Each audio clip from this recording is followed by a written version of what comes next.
is the Fitzy and Whipper with Kate Ritchie podcast. How good is that? Welcome to Lesson 4 of the EduKate podcast. We really just need to get straight into this because Lizzie and Jess, there's a lot going on. We just had the most exciting day. I would love for you guys to paint the picture of where you were, but I was on the couch holding my sister's 7-week-old baby and I said, the Grammys are on, let's flick them on. You didn't drop the baby.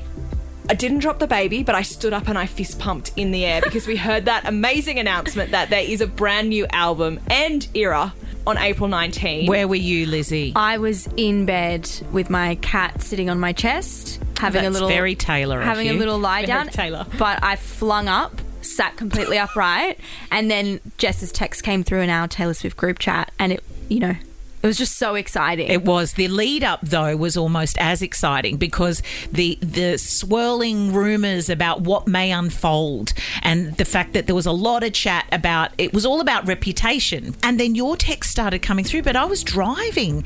And you were sending images, so I couldn't quite get the information I needed, but I could seriously feel sense the excitement. The excitement. Oh, and the excitement and energy was so high. I think the first thing we said in the group chat is, this is the next podcast step. We've got to talk about it. We had to bump Whipper. Yep.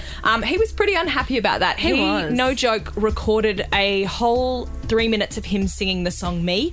He knows one line in that song, guys. Yeah. And he sent it through to me on WhatsApp just to show me he's a true fan and he didn't need to be bumped from there. Well, he just showed me that video outside and said, could we put this on socials? And I said, absolutely not. No. Sorry, no one cares. No, we don't need that. Okay, no more chit-chat. Okay, what's happening? So it was a very exciting moment yesterday. Yes. I want to play it for you just so everyone can understand exactly what we went through when we heard this.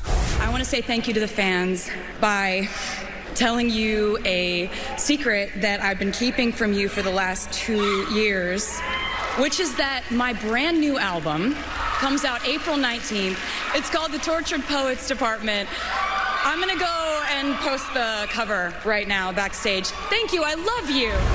You can hear just the atmosphere in that room go crazy. Like, people know that this is a big moment. And they were deal. hanging on her every word. No, She knows that too. Exactly. I don't know about you guys, but the first thing that came to mind when I heard the album title, The Tortured Poets Department, was this clip from an interview that ex-boyfriend Joe did alongside Paul Mescal. Have a little listen.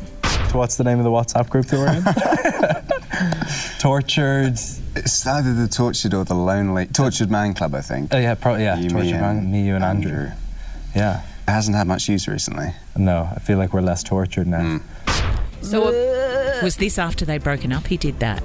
So we're less tortured now because they're not together. That's you don't a good know. way of putting it. I need a timeline on this I chat. hate when men are like, I'm so tortured. It's like, babe, just sit down, be quiet, zip your lips, you're ugly. So the reason that they have that group chat is that Joe and Paul were both in, and I think Andrew, the other guy, they're actors, they were both in Sally Rooney movies. Yes. Joe's was Conversations with Friends. I can't quite remember what Paul's was. Normal people. So they banded together and they made this group chat called the Tortured Man's Club.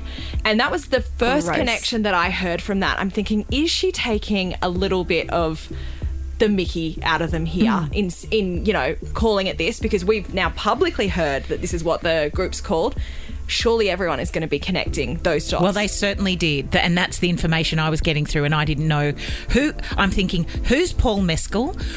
What is tortured what? I don't know what's going on. If we've reached a new Swiftie with that information so quickly, surely there's more to come. Okay. And there is. I did a bit of a deep dive last night. First thing I did was go to the Instagram post and have a look. The second swipe through post had song lyrics that she's written.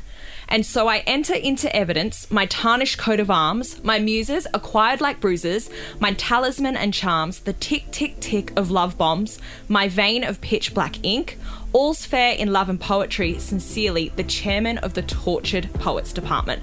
The first thing I see with this is a callback to the song The Lakes. I'd like you to have a little listen to this. Take me to the lakes where all the poets went to die. I don't belong, and my beloved, neither do you.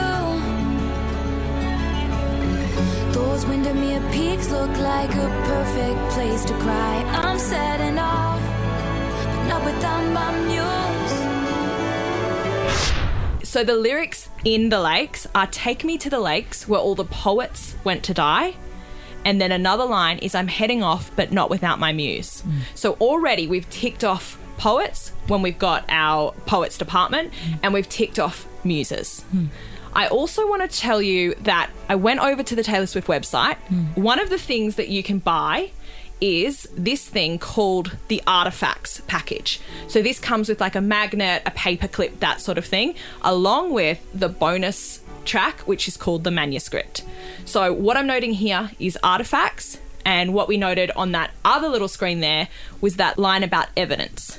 I would like to now show you Hits Different, one of the bonus songs that was on Midnights. I find the artifacts, cried over a hat, cursed the space that I needed. I trace the evidence, make it make some sense why the wound is still bleeding.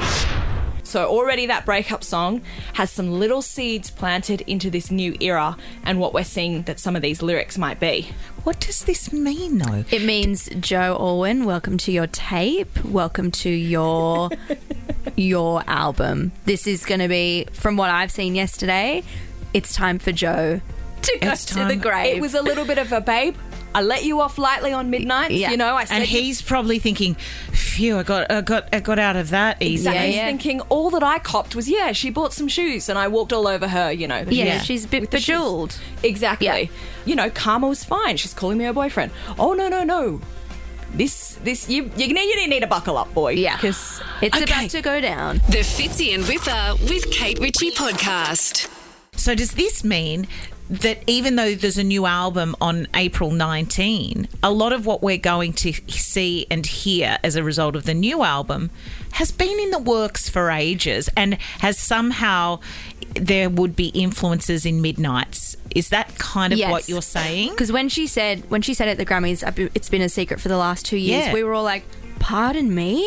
And the last 2 years, as we spoke about in the other episode, goes back to Midnights with You're Losing Me, the songs like that when Jack Antonoff revealed. Remember we spoke about Jack Antonoff revealed that she actually wrote that song almost 2 years ago? Yeah. So I think we're going to get the whole story of the breakup, finally see her side on things, not just this kind of shiny era that we got on Midnights with a few little songs that indicated everything wasn't, all too well, pardon the pun, but now we're going to get the real story. There's one final bit of evidence I'd like to submit. Yes. The final track on the album Midnights. This is why I'm so confused that none of us picked up that there might be something along this line about poetry, and in particular about this bonus track called The Manuscript. The track on the album that ends Midnights is called Dear Reader. I did see that yesterday, and it felt like all the jigsaw puzzles were falling into place and like the parts of my brain were finally connecting and making sense. Yeah, she was 100% lining us up to say, dear reader, get ready for the next era. You will be the reader. I will be the poet. Yep. And this will be the manuscript. Yeah. I rest my case. I don't understand, comparing this with my own life, how can one woman, not you, Jess, I'm talking about Taylor. I know. How can she be so well organised? She's got, this means that everything is somehow connected, almost as if when Taylor Swift was born, the script had already been written. I mean, welcome to being a Swiftie, welcome to the Swiftyverse. And it kind of makes sense because when Andrea was pregnant with Taylor, or I don't even think she was pregnant with her, a psychic said to Andrea, millions of people around the world are going to know your daughter's name. So it has been written in the stars from the get-go. Ooh, that's an interesting take. But this is the best bit about being a Swiftie. What you can do before anything is ever really released is you can come up with these really unhinged Easter eggs that somehow connect, and you can spew them on the internet for everyone to review, pick apart. Do you think and that enjoy? People listening now will have the same thoughts as you, or will they think that this is ridiculous? I think I'll hit a nice 50-50 here. So 50% being like, that's brilliant, of course, it all makes sense. Another 50 saying, I hope your arms are not too sore because you're reaching way too far. And we'd also love to hear any theories that we haven't discussed about this, absolutely. so DM us, leave it in the comments of the video. Yeah, is there something we've missed? And I guess, too, what I could leave this lesson of the EduKate podcast with is a really funny meme that my fellow mum sent through to me yesterday. Oh my gosh. Memes really work on a podcast. gosh. And I'm not going to explain it very well. Okay, go on. What did she say? The meme said, Taylor Swift can announce a brand new album in the middle of a 2-year world tour, and I can't even manage to get the laundry done. Oh my gosh, that's How so cool. funny. That is not a bad mum meme, if we're being honest. Kate, do you have any mum memes you've made? What I'm saying is, every conversation I have had in the last 24 hours, from my best girlfriend to my daughter, she woke up when I left for work at 5 o'clock this morning, and the first thing she's talking to me about is dip dyeing her hair and whether she has enough beads to do a bracelet on the Reputation album this morning. And as I'm walking out the door, I'm saying, you need to do me an invisible string one.